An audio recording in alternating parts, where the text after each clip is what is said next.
Welcome back again sa ating panibagong episode guys, na kung saan makakita kayo ng spearfishing activities. Hinuhuli ko ang isda gamit ang pana in just one dive, one breath. Kaya kung bago ka pa lang sa channel ko, pasupport naman. Maraming salamat po. Morning dive tayo dito. Kung mapapansin nyo, medyo madilim pa yung batuhan. So doon tayo pupunta.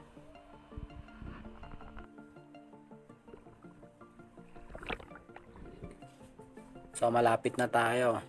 Ito yung unang dive natin ngayong araw na ito. So bago tayo nagda-dive sa malalim, nagwa-warm up muna tayo sa mababaw na area para hindi bigla yung katawan natin saka yung tenga natin. So dito pagkalapag kaagad natin, nandito na naman yung Slick Unicorn. Shoutout nga pala kay Junmar Ilaya, Yoyoy Padrilan from Doha, Qatar, Bourbon Spiro. Maraming salamat po. Saka yung mga ilak. Ito yung spot kung saan unang dinadayba natin, kung mapapansin nyo sa mga previous video natin. So ayaw lumapit, kaya hayaan muna natin. So habang nagpapahinga tayo dito, may duman sa atin na isang dogto tuna.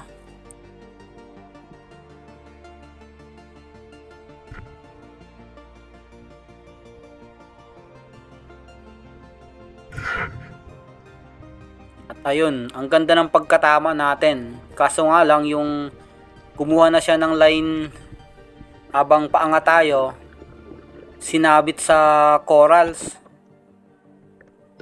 Kaya nawala ng laban yung line. Akala ko naputol or natanga yung shop natin. Pero yung inaangat ko na, hinihila ko na, nandun pa naman. Sayang, ang laki pa sana nun. So habang nagpapahinga tayo, linapitan tayo ng grupo ng Rainbow Runner. Kaya pumitas muna tayo ng isa.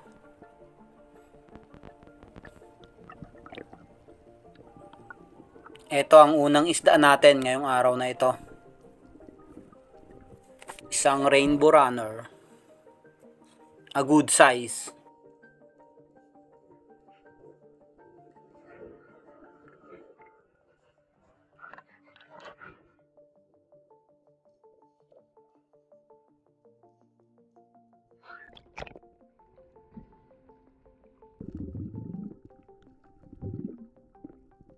So, eto na yung last dive natin ngayong araw na ito. Wala na talagang nagpakita yung tinira natin yung dogtot. Siguro na bulabog na yung mga ibang isda.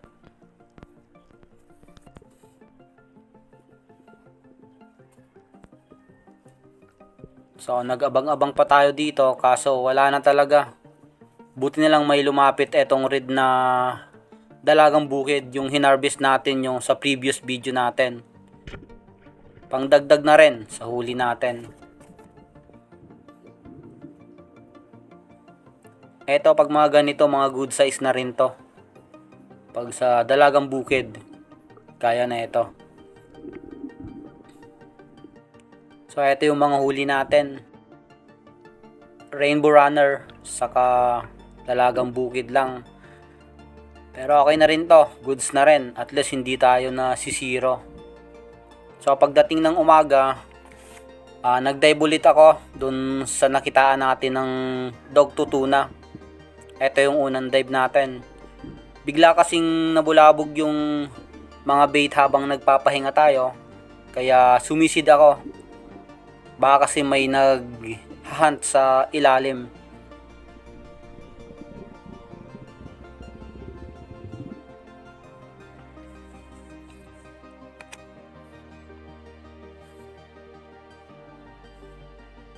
Pero pagkapwesto natin, eto yung grupo ng mga ilak na naman, saka Slick Unicorn. Ang dami nila.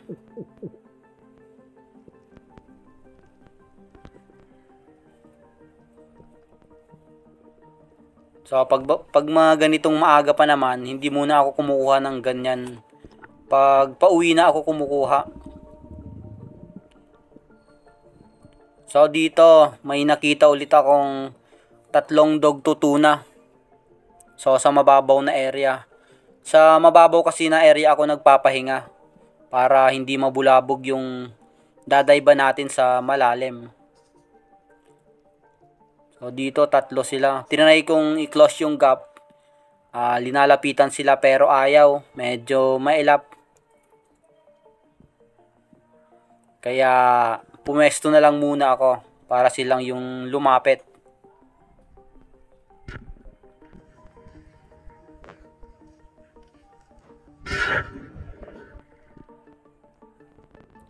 Eto medyo napababa yung tama natin. So buti na lang hindi na punit. Umikot kasi yung line sa katawan niya. So ito yung unang isda natin ngayong araw na ito. Isang dog tutuna.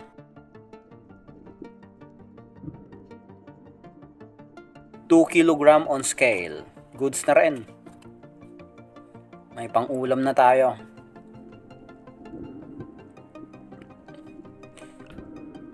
Dito guys, nakailang dive na rin ako. Tapos medyo lumakas yung agos. Kaya nagpatangay na lang ako para hindi tayo mapagod kaagad. So dito sa Cantel, nagtry akong magbaba. Pero dito lang sa mababaw na area. Malalim na kasi yan yung medyo madilim na part dyan. Pababa na talaga siya. Kaya dito lang tayo sa taas.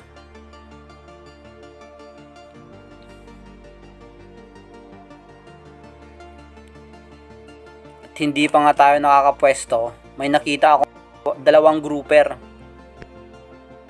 Buti na lang yung malaki yung nasa malapit sa atin. Kaya hindi na ako pumili.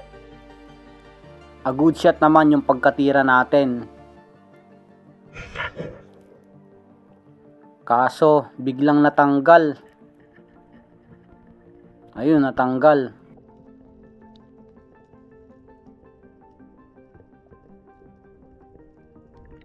Hindi natin alam kung anong nangyari. Siguro nagtiklop yung flapper.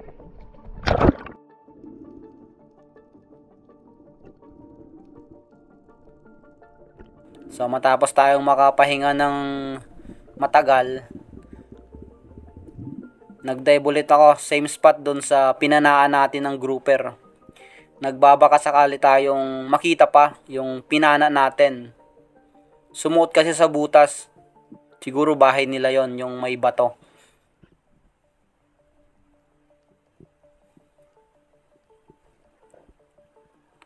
So dito habang pababa tayo, nakita ko ulit yung isang grouper.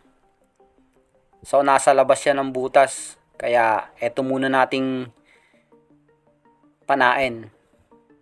Medyo maamo.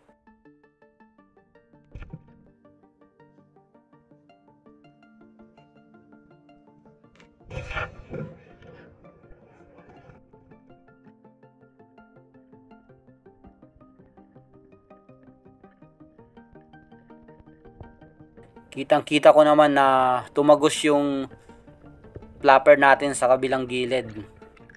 Kaya angat muna tayo.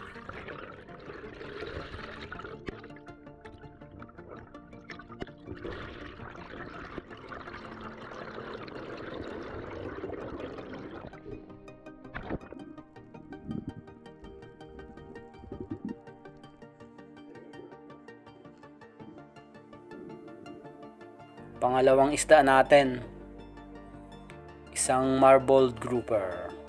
Banto yun kung tawagin dito yan sa Banton Romblon, dito sa isla namin. Guys, ito yung kasama nung unang pinana natin. Kaso nakawala yung unang pinana natin, ang laki. Siguro about 10 to 15 kilos yun. Pero tingnan pa rin natin, subot kasi sa butas.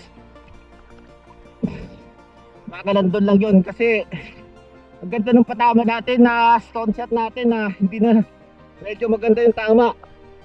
Hindi lang tumagos yung shot natin. Pero tingnan pa rin natin ngayon kung makikita natin. Medyo malalim na kasi yun. Mga 15 to 20 meters siguro. Buti lang nahuli pa natin itong isa. Thank you Lord.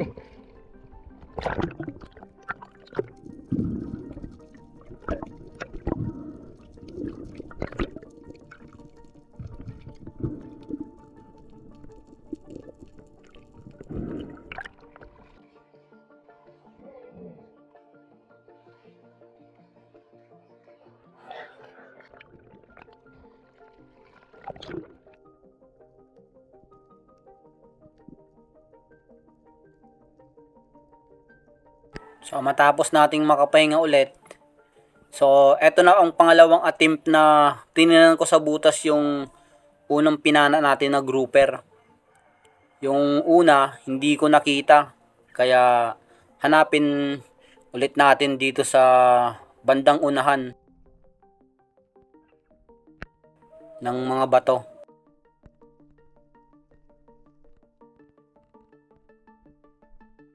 So napansin ko kasi dito medyo wala namang malaking butas, malaki yung grouper na napana natin. So maliliit yung butas. Pero pagtingin ko dito, ayun, nandun pala. Nakaharap sa atin.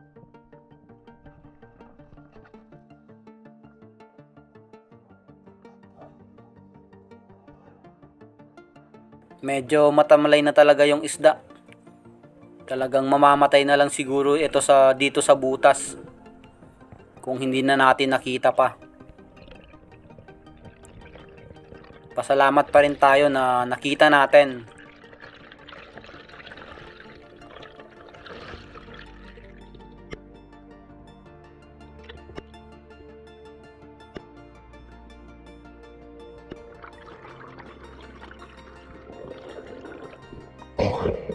Thank you Lord. At nasa butas lang. Nandun, matamlay na bro. Mga bro, matamlay na. Ay, buti lang, nagdalawang sisid tayo. Thank you Lord. Para sa atin to. Uy.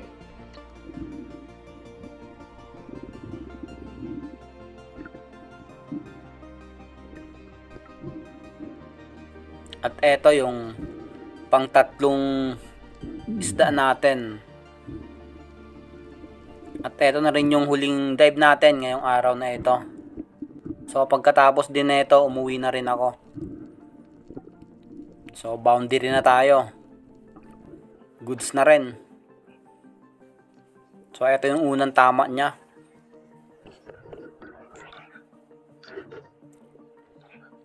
Ayan, sa bandang hasang din. Guys, tapos makawala yung grouper natin, yung tinira natin na malaki. Tas buti lang may dala tayong flashlight. Tas tinignan natin sa butas dun sa pinasukan niya. Nakadalawang attempt tayo na tingnan. Yung pangalawa nakita natin. At thank you Lord. Worth it yung natin pagsisid. Dito tumawag muna ako sa pangpang. Ito. Saka yung lalim kasi yan, yung sa malalim, medyo malapit lang dito. Tantil na yan. Kaya punta muna ako dito sa pangpang. Kaya ito yung nahuli natin. Okay. Thank you Lord. Napakagandang blessing na naman to. Yeah. Ito, napakalaki pa. Sayang kung hindi natin to nakita pa. Baka wala lang, mamamatay lang din. Nakadalawang grouper tayo. Higit wala pang kalahating oras. Thank you Lord. Ito yung tama niya, yung una.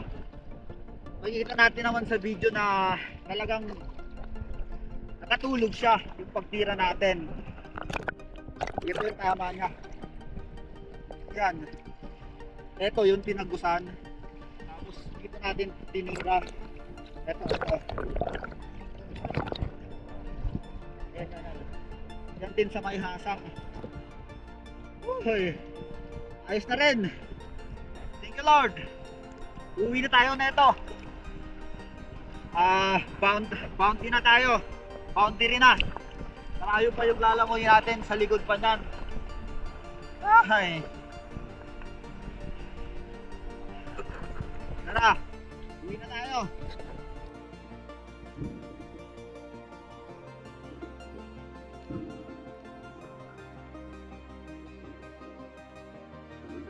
So maraming salamat nga pala sa walang sawang nanonood ng mga videos natin, sa mga subscriber natin, sa mga supporters natin dyan. Maraming salamat po sa inyo. Eto, kararating lang natin sa aahunan natin.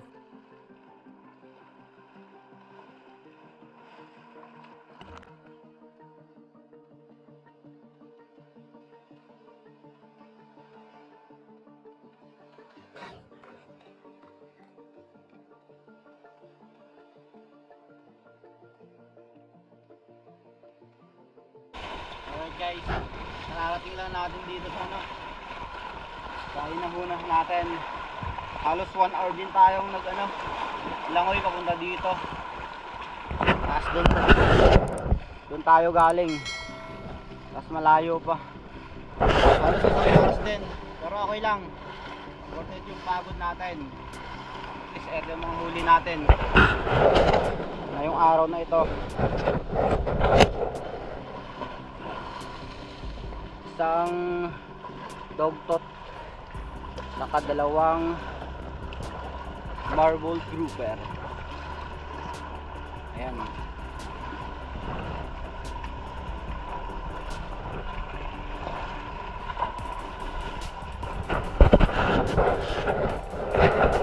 Hanggang dito na lang muna. Susunod nating mga video. Maraming salamat po.